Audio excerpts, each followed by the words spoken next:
Here we're backfilling this basement that was about 900 yards. See, we've got the dirt everywhere. We started, you see the walls are braced good. And so we brought the 135 and the 304 out for this.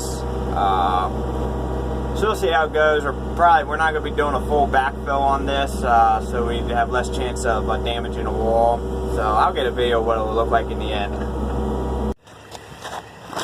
Alright, we're all done here. See, we got a good open area here for the front for lumber to be delivered here today.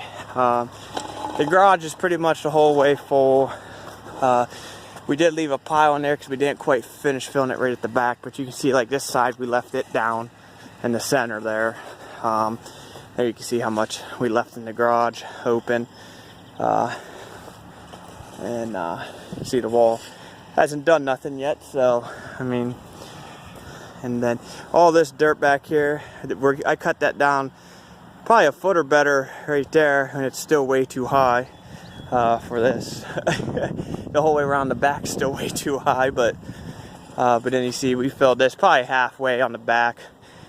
There isn't really no point in filling it really much more than that, because they're gonna have to have us come back once they get the floor on, the first floor, to finish filling it. And so there's really no point in pushing the limits. Anyways, I mean, yeah, we could probably fill that another 2 feet, but what's the point of chancing it?